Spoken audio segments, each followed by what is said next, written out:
All right, fam, here we go, getting ready to shoot another episode of the Concept of 360.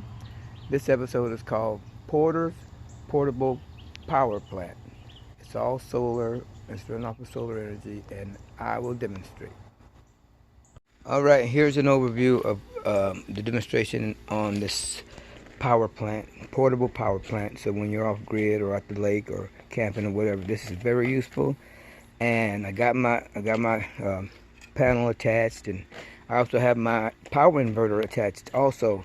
And I'm gonna put some sort of a lid or cover, over it, to keep it out of the weather. Of course, you keep it in the dry as much as possible. But anyway, here's how I got the battery set up. Okay, I got my inverter hooked in, the bigger cables. They go first on the bottom there, see, and then I have my controller, to charge the batteries. My solar panel hooked up to that. Okay, let's go around here, and this is the kind of converter, and power inverter that I have. It's 2,000 watts, 4,000 peak, and I will demonstrate on some uses for it. And one thing you have to remember though. Now it's on now, but you got to keep in mind to turn it off when you're not using it. I tend to forget to turn it off. But and it has a USB where you can charge your phone, and you can plug your computer. And I'll show you a few things that, like if you're out camping or something, or just in a survival mode or some sort of emergency mode. Some of the things that functionalities of it. Okay, for general tool usage, I just hooked this drill up to it, and I turned it on, and so here, it'll operate that. Remember, it's still charging as long as it's hooked up, to the solar panel, so it's charging. And on this battery, I forgot to tell you guys that I would recommend a solar power battery. This is just a car battery, but you can hook it up to your vehicle, in case of emergency or something like that. But as far as the proper battery is, I think it's a deep cycle or something. And plus it doesn't have all the, where you can spill over and all that stuff. They're sealed. And that's the type I recommend, Harbor Freight. I'm going to give me a couple of them. Okay, now back to the tools. And I'm operating this drill. So if you want out on the campsite working on something, you need a saw or drill or jigsaw or, just simple hand tools. And here's another thing too. All right, and I know it's still hot around, but it's going to cool down a little bit in fishing season, hunting season coming up. So when you're out there on the lake or something and you want to clean your fish and get back to your campsite, this electric knife, fillet knife, works really, really well. All solar powered. Okay. All right, and speaking of being hot, I went ahead and hooked up this fan to cool you down. Now I got this turned off at the inverter. My knob messed up, broke on me here. So, but anyway, I'll just flip it on here, and see, it's going to take a second to develop. And now, see, it took a second for it to kind of get up the amps or whatever you call it to develop. But it's on now, and like I said, we're still on solar power. We're still hooked up to the solar panel, so you can operate a fan in case of emergency or just want to cool down. It'll also operate your television, like I said, your 30-inch, if you want to tailgate or something like that. It'll operate that. And depends on the battery power. I'll get into more of a techno geeky kind of a video as far as, what can you run? Can you run a refrigerator or whatever? I got to just do some more studying on that. Probably takes just a couple more batteries, I would think, because the solar panel will just charge however many batteries you have, and it's just bringing the power in. And battery packs are just basically storing your electricity. Basically, that's all it is. It's storage, just like megabytes on your and gigabytes. It's just storage. It's just storing power. All right. And as far as the framework on this is just a dolly that I modified. I had my friend modify. And you know, like I said, you can just it's got some weight on it. It's kind of heavy duty, but you want it to be so it doesn't blow over in the wind. But it's just a dolly. You know, I had them weld some things for my cord and just a few odds and ends on it. So as far as the framework, there's an angle iron here at the bottom. He tacked on there, you know, to keep it from kicking out or whatever. So I got it, and I can easily take it apart too. Like this inverter is just this one screw here and this one underneath. Let's go underneath here, and all I have to do is just unscrew it and it'll come off in case you want to put it away somewhere. And on this USB, I want to say, I believe, I hadn't tried it yet, but I think on the instructions it said something about this doesn't have to be on, I don't think, so in order to charge your phone up. It can be, I think it can be off. I will try it to make sure, but I think they say because it's got some power in it. All right, now we'll see how it would operate with a small, this is 1/3 horsepower, 3-gallon air compressor. So I'm gonna just let some air out and let it kick on.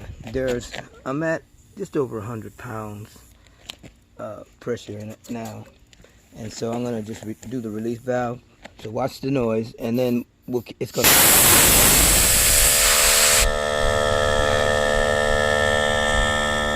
See, it kicked on there. So it's operating. It's noisy. So it's operating the compressor. It'll fill it back up. But I'm just going to turn it off because it's too noisy. We're not going to turn this off. But you can see it can operate a small compressor there, air compressor. All right, now fam, when operating, if you have something that operates on a DC mode, just 12 volt or something DC mode, here's where I have it. Now I'm going to turn on my water tank that I did the other day, and that operates on a little DC pump, little 12 volt pump. Now here's how I have it set up. Now I've disconnected the inverter. It's no longer connected, okay? Because I'm just going to run DC right now. So what I did was these wires here that goes to my pump, my water tank, I put those clamps on first, okay, positive, negative, and then I got my panel hooked up, so I'm still getting solar power. Pretty simple. I just made a few changes, little adjustments. Now let's follow this. And the reason I purposely separated these, because if you're at a campsite or something, and you need to put the solar panel somewhere, adjusted somewhere out there where it gets the full sun, you can work here. And I like these. You can get as long a hose as you want for your outflow, but this is a 25-foot hose. It's easy. You can have it on your camp sink, or you're cleaning your fish or your deer or something table. And also keep a on this type of tank, I have a 5/8 drain plug. And I also recommend you know, after every use, I wouldn't like to store water in it all the time. If you can flush it out, keep it flushed, so it'll eliminate a lot of the rust problem. I noticed there was a little rust on the bottom when I was getting low, so I just rinsed it out until it got clean, and I refilled it. And so it's pretty simple because I already cleaned it out on other videos. Now when I turn this on, I'm going to turn it on right here. As it builds up, always remember, well, let me turn it off because it's noisy. Always remember to take this cap off so it can have airflow. I noticed that it needs airflow. So I filled it up so it's kind of coming out of the top. And I need to weld a little tip here so I can just a bolt where I can just screw it on here so this doesn't get lost. Okay, but in any case, let me adjust my hose. Okay, let me turn it on. Alright, I got this, and make sure everything's on. Yeah, let that air get out of it. Oh, I got this in the shower mode. There it comes. See there? And it's all operating solar power, as you saw on the other video that I did demonstrating this. And I got to make some modifications to this too, so I'm not quite done. I know this is noisy, but this is just a demonstration on using your DC 12 volt power, any kind of appliance or something that has the just hook it up with clamps and DC power, so you can do pretty good with this. All right.